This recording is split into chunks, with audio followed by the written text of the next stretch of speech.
Good evening, and welcome to the Candy Lynn Show. I'm your host and life analyst, Candy Lynn. Let's kick things off today, you guys, with the quote of the day. You cannot control what happens to you, but you can control your attitude towards what happens to you. And in that, you will be mastering change rather than allowing it to master you. That quote, my friends, came from Brian Tracy. Now, today our show topic is entitled The Art of Allowing. This is something that I really wanted to talk about for a long time because we do have, so many of us have allowed certain things to take place in our life and take precedent over things in our lives. And so this art of allowing is something that is bigger than what we thought it was. So we're going to really get into the depths of this thing. This is going to be a three-part series, and we're going to discuss how powerful the art of allowing really is. Now, allowing is giving permission to and also giving permission for. It also means to permit. I once heard an author say that we cannot complain about what we permit. That is so true.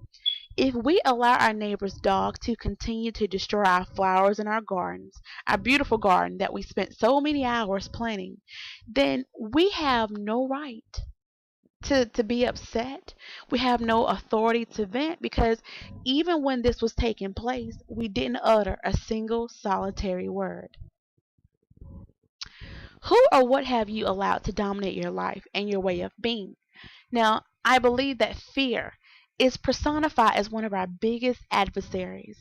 We allow fear to steer us away from our goals, our inspirations, our aspirations, our desires, and even our dreams. I once heard a very prolific author state that the acronym for fear is false evidence appearing real. Let me repeat that again. That's so powerful. False evidence appearing real. It's not even real, it's appearing real. We oftentimes become so stagnant on pursuing our dreams because we allow this creepy thing called fear to come in and dictate our actions. What do we become fearful of? We become fearful that we will not succeed. We worry about what people will say or think and the potential consequences that result from it. Let me tell you guys something. It is not your responsibility to try to figure out what people say about you. It is not your responsibility to figure out what people think about you. Our responsibility is to remain focused and to stay geared on the assigned task at hand. Did you know that fear is a learned emotion and behavior? I'm going to repeat that again. Fear is a learned emotion and behavior. That's correct. We are programmed to become fearful and fretful based on testimonies of unreliable sources, based on things that we've witnessed, and oftentimes, it comes from our past experiences.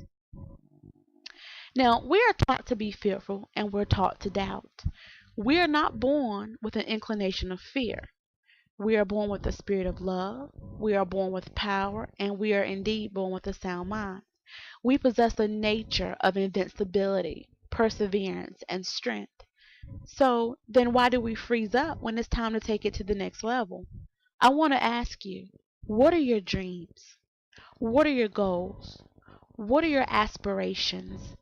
Every one of us has a passion, a dream, a goal, and a desire. What's keeping you from pursuing it? Let's talk about the detrimental effects of allowing fear to control our lives. Allowing and reacting to fear can become so deeply ingrained in us. We've been taught that when something unexpectedly happens that's not good, we subconsciously react to the perceived danger based on the past experiences, choices, and again, relying on what happened to others, and we immediately begin to choose a response. Just because you've had a bad past experience doesn't necessarily mean that a new experience in the same exact arena will play out the same way. Fear plays a predominant role in pursuing new relationships, changing careers, or even pursuing a new career. desires, starting your own businesses, and even pursuing your dreams. Let's not allow fear to circumvent our lives. It's not part of our normal equation.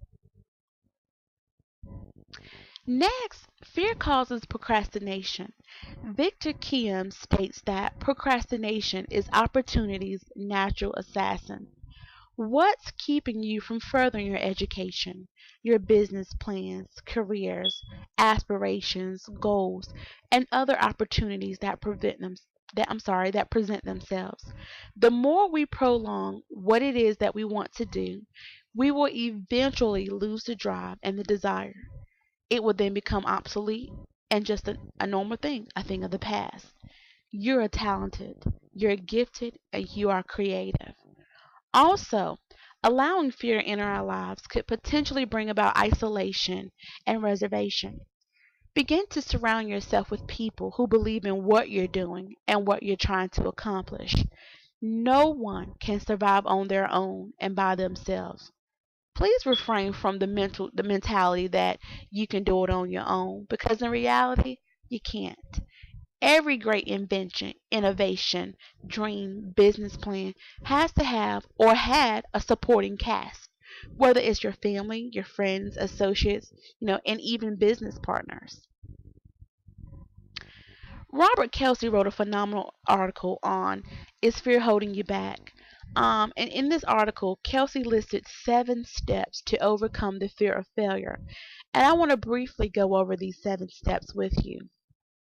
Number 1, discover your true values. If those pop star goals are a mask, you'll need to go back to square one and calculate what really motivates you.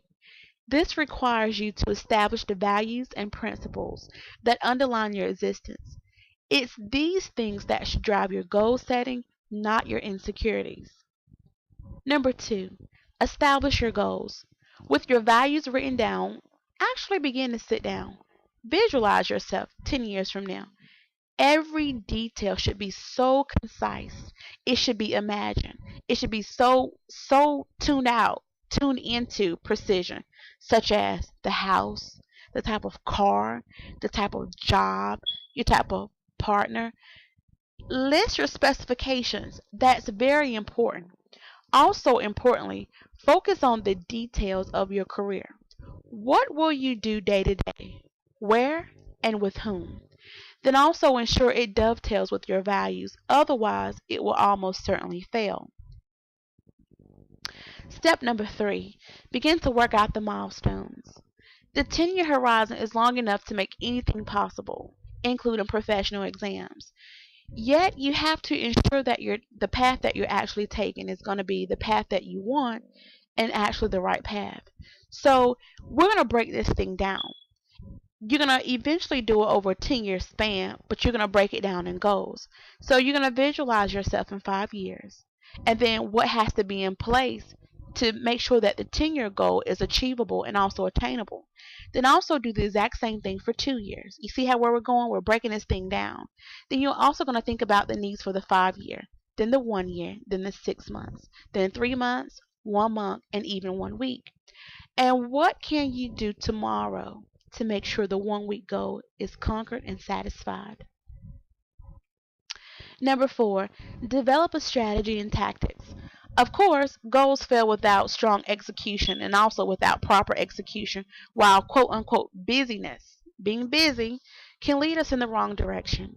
You got to have a strategy, a plan that ensures our actions is going to lead us toward our objectives. So undertake a SWOT analysis. Look at your strengths. Look at your weaknesses. Look at your opportunities. Look at your threats.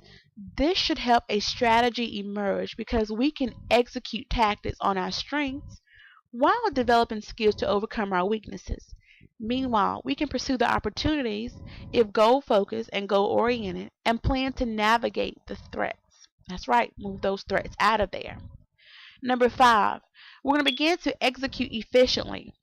According to Stephen Covey, all activities fall into 4 boxes: urgent and important, urgent and unimportant, not urgent but important, and not urgent and unimportant. We spend our time on urgent box activities, neglecting the non-urgent and important box that is vital for achieving our long-term goals. Yet if we start here, our activities become driven by goals, allowing us to control the urgent and unimportant activities. Otherwise, we call this interruptions, and potentially reframing our not urgent and unimportant activities as refreshing moments where we can enjoy our progress. Number six, deal with people. Too often we become so reactive and so defensive or potentially manipulated by people leveraging off of our insecurities. Yet dealing with people is possible once we've developed our compassion. We've stopped seeing the world from our own perspective and instead seen it from theirs. If done genuinely, we can forge the win-win strategies that turn potential enemies and barriers to our progress into allies that can help us achieve our goals. The final step, find your unique gift. Are you still struggling? Just maybe you haven't found your unique gift. And as I also stated previously, everyone, each and every one of us has a special gift or a special talent or insight that we have to discover before we begin to offer to others. What's stopping you? What's yours? That concludes part one to the three-part series, The Art of Allowing. I'm so excited, you guys, about this series because this is going to blow your minds. I want to thank you guys again for tuning in to the Candy Lynn Show, where we're cultivating dreams one purpose at a time. Again, I would love to hear from you. You can write me, email me, text, call, find us on Facebook and Twitter. All the information is listed on your screen. Also, check out our weight loss products where you can look great and feel great. I love to hear from you. Have an awesome day. I love you and see you next week.